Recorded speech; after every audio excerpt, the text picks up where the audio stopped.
Қайырлы күн, қалайсыздар? Бүгін сіздерге көп ата-аналардың көкейінде жүрген Севаран туралы сұрақтарға кішігірім жауап беріп өтетін боламыз. Бізде бүгін қонақта 10 жылдан асқан тәжірибесі бар тіс дәрігері Насихат Серікболқызы. Сәлеметсіздер ме? Менің есімім Насихат Серікболқызы, Happy Clinic тіс емханасында дәрігерімін. Менің пациенттерім кішкентай пациенттер, 10 жасқа дейінгі, көбінесе Севаранда емделінетін кішкентай бүлдіршіндер. Сізге бірінші сұрағымыз, көп адамдардың тоже көкейінде жүрген сұрақ, жалпы Севаран деген не деп қояйын десем, ол негізі анестезиологтың жауап беретін сұрағы. Сіз тіс дәрігер ретінде жалпы неліктен біз Севаранға жүгінеміз? Севарансыз емдеуге болмайды ма? Және де мысалы жалпы севарансыз балалар болды, активный, гиперактивный или тағы бір неврологический диагнозы бар балаларды қалай емдейді севарансыз? Соған жауап берсеңіз. Рахмет сұрағыңызға. Ең бірінші Севаран деген не деген сұрақтың басын ашатын болсам, ол ингаляциялық наркоз. Наркоз ол жалпы жансыздандыру деп аталынады. Ол екіге бөлінеді: веноздық, көктамырлық және ингаляциялық, тыныс алу жолдары арқылы. Севаран мен берілетін жансыздандыру ол сол маскамен, яғни баланың мұрнына маска қойылады да, ол ауамен, Севаран деген препаратпен берілетін, ауамен демалып, медикаментозды ұйқыға кететін наркоз түрі болып саналады. Ол венозный наркозға қарағанда жеңілдетілген, әлдеқайда жеңіл болып есептелінеді. Сондықтан стоматологияда ол өте жиі қолданылады. Енді мен сіздің сұрағыңызды дұрыс түсіндім деп ойлаймын. Көбінесе өздігінен отыра алмайтын балалар, яғни жылап, қорқатын, немесе қандай да бір негативный опыт алған балалар, немесе диагноздармен невропатологта учетта тұрған балаларды неге біз мысалы добровольный приемда емдей бермейміз деп қойғыңыз келіп тұр ғой. Ол жердегі өзінің көптеген зиянды кері көрсеткіштері бар. Ең біріншіден айтатын болсам, баланың психоэмоционалдық жағдайы. Яғни жылап, өздігінен отыра алмайтын балаларды ұстап емдеген кезде, ең біріншіден оларда қатты бала шошынғандықтан, қорыққандықтан түнде зәрін ұстамау, энурез пайда болуы мүмкін. Екіншіден нервные тики болуы мүмкін. Яғни көздерімен қайта-қайта жыпылықтатып, одан кейін ата-аналардың сондай жалобылар түсуі мүмкін. Яғни біз ұстап емдедік, бала шошынды, бұған дейін болмаған, осыдан кейін бізде нервные тики басталды деп. Немесе сөйлеген кезде тұтығуы. Көп балаларда ұстап емдеген, негативный опыт алған балалардың ата-аналарынан да ондай жалобы түседі. Яғни кішкентай бүлдіршіндердің енді сөйлеуі, тілдері шығып келе жатқандықтан, оны қатты бір психологический травмамен қорқытып алғаннан кейін оларда тұтығу процесі пайда болуы мүмкін. Тоже ата-аналардан көптеген сондай болады жалобы. Осыған дейін ондай болмаған, именно ұстап емдегеннен кейін бала қатты қорқып, осындай пайда болды деп. Сол психоэмоционалдық баланың күйін ескере отырып, біз ұстап емдемейміз. Ол ең бірінші фактор. Екінші фактор қауіпсіздік. Ол өте қауіпті. Егер де баланы ұстап емдеу, ең біріншіден біз емдеу үшін жансыздандыру болады бізде. Жансыздандыру ол әрине инъекция. Ол үлкен және балалардікі болып бөлінбейді. Яғни үлкен адамдардың тістерін біз қалай жансыздандырсақ, уколмен, инемен, балалардікі тура солай болады. Олар енді инелер, өздеріңіз білесіздер, өте жіңішке, нәзік болады. Егер де кішкене бала кенеттен тез бір қозғалыс істеп қоятын болса, ол ине сынып кетуі мүмкін. Қаупі бар. Екіншіден, біздің машиналарымыз өте мощный. Олардың жоғарғы скоростьта мына бізде кескіш құрал ғой, яғни сондықтан тістің жанында барлығы жұмсақ, ерін, тіл, мына қызыл ек, орт сияқты. Егер де оны машинкамен біз кішкене ғана задевать еткеннің өзі үлкен травмаға келуі мүмкін. Сондықтан ол қауіпті болып есептелінеді. Ол екінші фактор.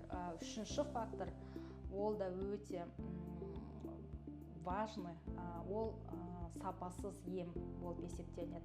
Бала қатты қозғалып отырады, врач асығыс үсігіс, бір жерде кариес көрмей қалуы мүмкін, может упустить кариес, бір жерде дұрыс тазаланбай қалған нерв қалуы мүмкін. Одан кейін бала өзі қозғалып отырған кезде пломбының астына биологиялық сұйықтық, яғни ол сілекей, қан сияқты биологическая жидкость может попасть. Ол әрине біздің пломбының тұру ұзақтығын қысқартады. Әрине ол өте сапасыз, сапаға әсер етеді. 2-3 айдың ішінде, жарты жылдың ішінде ол пломба қайтадан түсіп қалуы мүмкін. Сонда ол текке баланың біз қаншама психоэмоционалдық денсаулығын аламыз, уақытын аламыз, және ата-аналардың ақшасы текке зая кетті деген сөз. Себебі 2-3 айдан кейін қайтадан переделка, перелечивание немесе удаление болуы мүмкін. Сондықтан құрметті ата-аналар, баланы байлап емдеген кезде емдейтін ойларыңыз болса, осы факторларды ескергендеріңіз жөн болады. Екінші сұрағымызға көшетін болсақ, ата-аналар тоже маған жиі қойып жатады, және өздерінің сол миларында, көкейлеріне жүрген сұрақ, севаранға қандай дайындық қажет? Содан кейін маған массажға келетін ата-аналар сұрайды, неге мысалы определенный бір стоматологический бір неге өту үшін, тісін емдету үшін мынанша километр анализ тапсыртады деп. Сол қаншалықты дұрыс? Рахмет сұрағыңызға. Ондай сұрақ бізге де көп түседі. Мысалы, біз севараның дайындығын айтқан кезде, біз әрине қан анализдерін, талдауын, списогын береміз. Сол кезде көп ата-аналар бізге де сұрайды, неге, не үшін осыншама көп деген сияқты. Ол ең бірінші баланың қауіпсіздігі, наркоздағы қауіпсіздігі. Сонымен қатар мен бірден тағы да бір сұраққа жауап бергім келеді. Көп ата-аналар бізден сұрайды, бұл наркоздан қорқамыз, бала оянбай қалмай ма деген сияқты сұрақтар. Соған бірден бір жауабы осы болып келеді.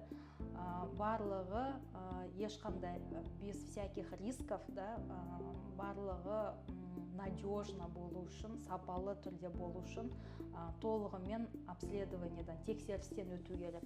Ол ең бірінші бізде ЭКГ кардиолог баланың жүрегін тексеруінен басталады.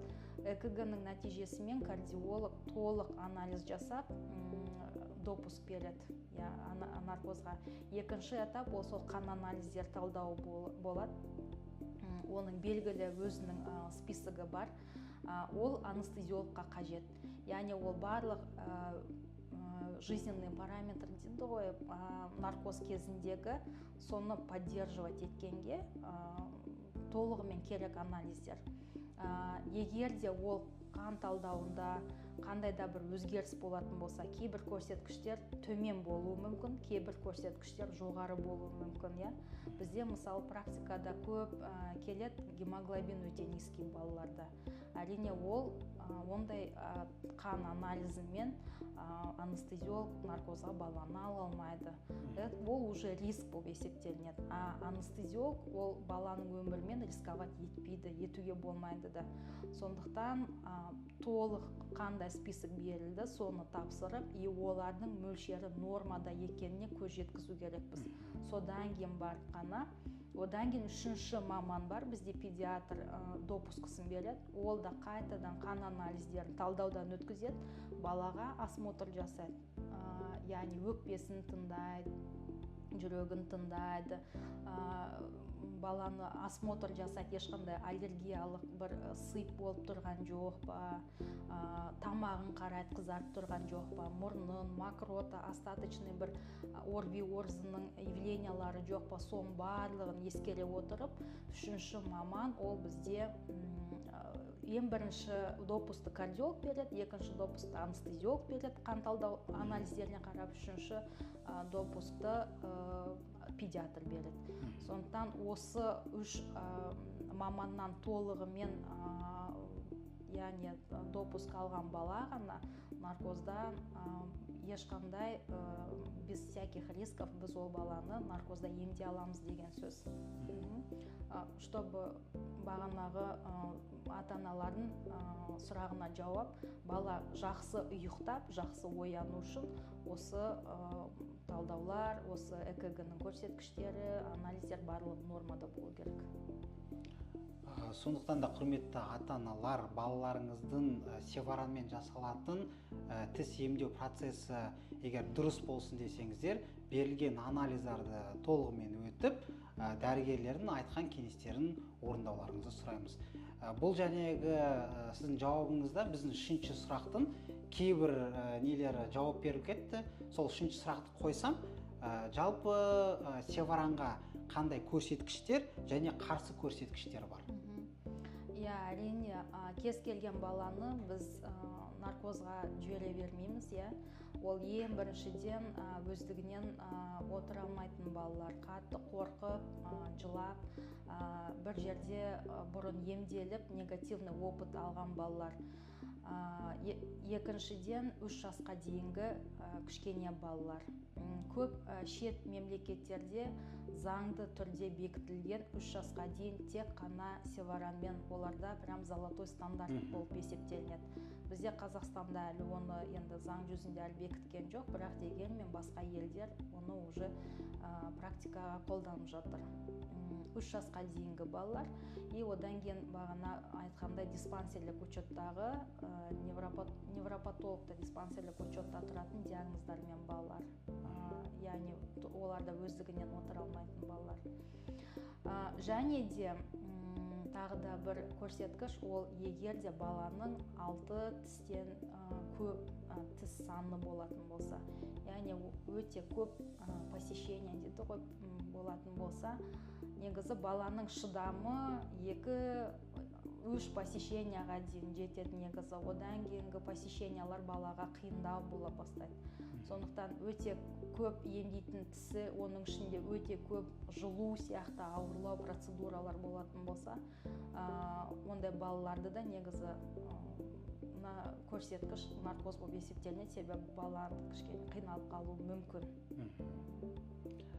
Тағы да маған массажға келетін ата-аналардың тоже көп қойылатын сұрақтары, мысалы ЗПР, аутизм, ЗРР деген сияқты диагноздармен балаларға севаран алуға бола ма? Қалай ойлайсыз? Енді ол тоже анестезиологтың, невропатологтың жауап беретін сұрақтар ғой. Сіз өзіңіз тіс дәрігері ретінде қалай ойлайсыз? Тіс дәрігері ретінде ол бізде тағы да теория жүзінде толық бекітіліп тасталған, оларға тек қана көрсеткіш севаранмен. Себебі оларды қолын аяғын ұстап, содержание мемдеген кезде олар больше откат алуы мүмкін, чем севаранмен. То есть больше шансов получить откат, чем во сне. Севаранмен оларға ол да мысалы мен ойлап тапқан емес, ол ғылыми түрде дәлелденген, ғылыми түрде оларға көрсеткіш ретінде жазған. Сол невропатологта осындай сіз айтқан диагноздармен учетта тұратын балалар, в первую очередь олар севаранда емделіну керек. Оларды добровольный приемда қол аяғын ұстап қинағаннан сол емдеу кезінде бір қандай осложнениялар болуы мүмкін. Мысалы эпилептик балаларды тоже қол аяғын ұстап емдеуге болмайды. Во время приема прям креслоның үстінде балада эпилептические судороги бастап кетуі мүмкін, қаупі бар мысалы. Оны да көп ата-аналар ескермейді. Олар тек қана көп жерден енді оқып естіп алған, что наркоздан мысалы откат алуы мүмкін деген сияқты. Бірақ креслодағы добровольный приемда қол аяғын ұстап, қарсыласу кезіндегі травмадан, психологический травмадан, баланың шошынғанынан, қорқып қалуынан алатын откатын зияны өте көбірек болып есептелінеді. Сондықтан барлық кітаптарда, источниктарда, бәр жерде ондай диагнозбен балалар под наркозом емделінеді. Бұл жерде мен живой пример айтып кете аламын. Мен бір массаж клиентім тісін без севарана ешқандай наркозсыз емдеп, баласында тик пайда болған. Енді бұл тоже соның көрсеткіші, соның нәтижесі деп ойлаймын. Рахмет, көп жауап бергеніңізге. Бізбен болған, тағы да айтып өтейін, 10 жылдық тәжірибесі бар, 10 жылдан асқан тәжірибесі бар тіс дәрігері Насихат Серікболқызы. Подкаст пайдалы болды деп ойлаймын. Ал енді құрметті ата-аналар, сіздерге айтып өтетінім, осы Happy Clinic емханасында Сұңқар промокоды арқылы сіздерге 10% жеңілдік болады. Ауырмаңыздар, аман сау болыңыздар.